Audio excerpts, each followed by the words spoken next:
Isang malamig na umaga noong Desyembre 1968, ang buhay ng isang 20 taong gulang na estudyante mula sa isang kilalang pamilya ay biglang nagbago sa paraang hindi niya kailanman inasahan. Si Barbara Jane Mackle, anak ng isang prominenteng negosyante sa Miami, ay nag-aaral noon sa Emory University sa Georgia. Ngunit sa halip na makapag-focus sa kanyang final exams, natagpuan niya ang sarili sa isang nakakatakot na bangungot na magbabago sa kasaysayan ng true crime. Noong Desyembre 17, habang nagpapagaling si Barbara mula sa trangkaso sa isang motel sa Decatur, Georgia, kasama ang kanyang ina na si Jane, may kumatok sa kanilang pintuan. Nagpakilala ang lalaki bilang isang pulis at sinabing may aksidente umanong nangyari sa kasintahan ni Barbara. Agad na binuksan ni Jane ang pinto at doon, nagbago ang lahat. Ang pulis ay hindi isang opisyal ng batas. Siya si Gary Stephen Hurst, isang 23 taong gulang na ex-convict na may kasamang babaeng nagngangalang Ruth Eisman Shire. Armado sila ng baril at walang oras para sa pagtakas o paglaban. Itinalin nila si Jane at kinuha si Barbara. Sapilitang isinakay sa kanilang sasakyan at iniwan ng ina na walang magawa kundi ang umasa na maibalik ang kanyang anak ng buhay. Ang susunod na mga oras ay mas nakakakilabot pa. Si Barbara ay isinakay sa isang van at dinala sa isang liblib na lugar. Dito, siya ay nilagay sa isang espesyal na ginawang kabaong na may bentilasyon, ilaw at kaunting supply ng tubig at pagkain. Ang kabaong ay binaon sa ilalim ng lupa. Isang perpektong disenyo ng isang krimen na planadong-planado, ngunit halos walang puwang para sa pagkakamali. Habang si Barbara ay nasa kadiliman, ang mga dumukot sa kanya ay nagpadala ng ransom note sa kanyang ama. Ang hiningi nila, isang napakalaking halaga, $500,000, na noon ay isa ng record sa kasaysayan ng ransom demands. Ngunit sa kabila ng halagang iyon, hindi matutumbasan ng pera ang takot at pangungulila ng pamilyang Mackle.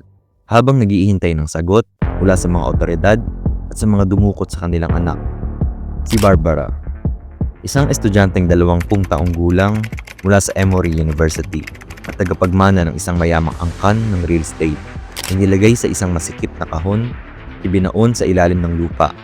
Humingi ng malaking halaga ng ransom ang mga dumukot sa kanya, kapalit ng kanyang kalayaan.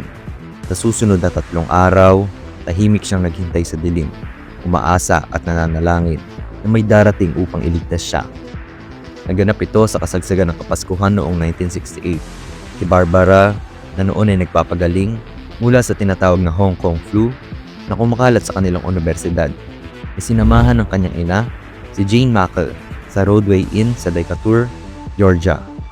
Plano nilang magpahinga doon bago bumalik sa kanilang tahanan sa Florida para sa Pasko.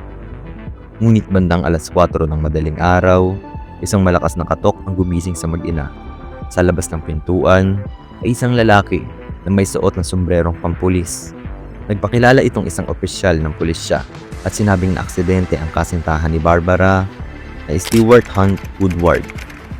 Sa kaba at pagkabigla, binuksan ni Barbara ang pinto, ngunit agad na luminaw ang katotohanan. Ang lalaki ay hindi pulis. Siya si Gary Stephen Hurst, isang 23 taong gulang mula sa Miami at dating research assistant sa SeaWorld. At sa loob ng ilang buwan, lihim na niyang sinusubaybayan si Barbara. Ang plano niya ay malinaw na pinag-isipan. Naghahanap siya ng isang mayaman at matatag na babae, ayon sa kanyang parole officer na si Tommy Morris. Isang tao na may sapat na lakas na loob upang makayanan ng trauma na ilibing ka ng buhay. Si Gary Hurst at ang kasabot niyang si Ruth Eisman Shire, isang 26 na taong gulang na babae na nagbalat kayo bilang lalaki, ay mabilis na pumasok sa silid.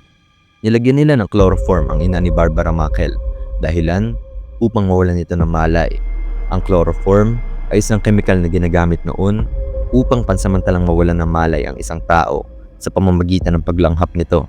Matapos itong itali, tinutukan nila ng baril si Barbara at pilit na pinasakay sa kanilang nakahandang sasakyan. Dinala nila si Barbara sa isang liblib na kagubatan na nasa 20 milya o humigit kumulang 32 kilometro ang layo mula sa motel. Dito, pinapunta nila siya sa isang hukay na dati na nilang hinanda. Sa ilalim ng hukay, may isang kahon na gawa sa fiberglass na maingat nilang dinisenyo. Ang kahon ay may pump at dalawang plastic na tubo na nagdadala ng hangin mula sa labas para makahinga si Barbara. Mayroon din itong pagkain, tubig na may halong pampatulog at ilaw. Bago nila siya ibinaon, kinuha ni Chris ang litrato ni Barbara habang nakahiga sa loob ng hukay. Hawak nito ang isang karatula na may nakasulat na kidnap o dinukot na ginamit nila bilang bahagi ng ransom note o sulat upang humingi ng pantubos. Pagkatapos nito, inabunan nila ang kahon ng halos 2 talampakang putik. Binuon siya ng buhay at iniwan. Sa kahon na iyon, mananatili si Barbara Mackle ng 3 araw. Sa kanyang librong 83 Hours Till Dawn noong 1972, inalala ni Barbara ang isang nakapangingilabot niyang karanasan. Sumigaw ako ng sumigaw. Palayo ng palayo ang tunog ng lupa habang ito'y tinatambak. Hanggang sa wala na akong marinig mula sa itaas. Matagal pa rin akong sumigaw pagkatapos nun. Ang ama ni Barbara na si Robert Mackle ay isang mayamang developer mula sa Miami.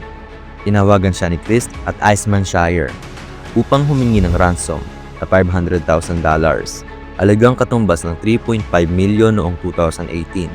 Sa sulat, malinaw nilang isinulat ang mga tagubilin. Kailangang ilagay ang pera sa isang maletang bagahe at si Robert mismo ang magdadala nito sa isang tiyak na lugar sa kagubatan. Dagdag pa rito, pinasulat nila si Robert ng isang classified ad sa Diaryong Miami Herald na may mensaheng, "Loved one, please come home. We will pay all expenses and meet you anywhere at any time. Your family." Ginawa ni Robert ang lahat ng iniutos. Bilang kapalit, ibinigay ni Chris ang tinatayang lokasyon ng pinaglibingan kay Barbara sa FBI sa pamamagitan ng isang operator ng telepono. Matapos makuha ang ransom, tumakas sina Chris at Iceman Shire dala ang pera. Mahigit 100 ahente ng FBI ang nagkalat sa lugar upang hanapin si Barbara. Umaga ng Disyembre 20, makalipas ang 83 oras na pagkakabaon sa lupa, natagpuan ng mga tagapagligtas ang pinaglibingan ni Barbara Mackle. Mabilis nilang hinukay ang kahon at nang ilabas si Barbara, sinabi niyang ligtas siya at walang anumang pinsalang natamo. Isang dahilan na maaaring nakapagligtas kay Gary Christ mula sa parusang kamatayan. Pagkatapos ng kanilang pagtakas, naghiwalay ng landas sina Christ at Ruth Iceman Shire. Sa kasamaang palad para kay Christ, hindi siya naging maingat sa pagtatago ng kanyang mga bakas. Nahanap ng mga ahente ng FBI ang Volvo na iniwan ni Chris at mga dokumentong natagpuan sa loob ng sasakyan ay nagbigay sa kanila ng impormasyon tungkol kina Chris at Iceman Shire. Sa loob lamang ng 24 na oras, naaresto si Chris malapit sa baybayin ng Florida habang nasa isang speedboat na binili niya gamit ang bahagi ng ransom money. Nahuli rin si Iceman Shire matapos ang ilang sandali. Siya ay nahatulan ng 7 taon sa kulungan, ngunit nakalaya sa parol at ipinatapon pabalik sa kanyang bansang Honduras. 2 buwan matapos ang kanyang pagkakadakip, si Chris ay nahatulan ng habang buhay na pagkakakulong. Ngunit hindi doon natapos ang kwento. Matapos ang 10 taon, siya ay pinalaya sa parol at hindi lang iyon. Pinayagan siyang mag-aral sa medical school sa Grenada at Dominica at kalaunan ay nakapagtapos ng medisina. Sinubukan ni Chris na kumuha ng lisensya sa medisina sa estado ng Alabama, ngunit tinanggihan nito. Gayunpaman, noong Disyembre 2001, inaprubahan ng Indiana Medical Licensing Board ang kanyang aplikasyon dahil walang batas sa Indiana na nagbabawal ng mga nahatulang kriminal na makakuha ng lisensya para sa medisina. Ang lisensya ay probationary o pansamantala lamang at inilagay ng board ang maraming restriction dito. Nagtrabaho si Gary Christ bilang isang manggagamot sa Indiana hanggang 2003. Noong 2006, siya ay naaresto malapit sa baybayin ng Alabama matapos matagpuan ng mga pulis ang mahigit 30 libra ng cocaine sa isang sailboat na inuupahan niya.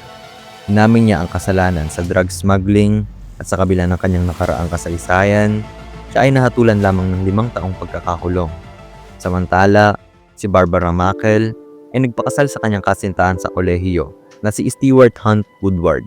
Nagkaroon sila ng 2 anak at nanatiling mag-asawa sa loob ng 43 taon hanggang sa pumanaw si Woodward noong 2013. Pagkatapos ng paglathala ng aklat noong 1972, hindi na muling nagsalita si Mackell tungkol sa kanyang pagkadukot.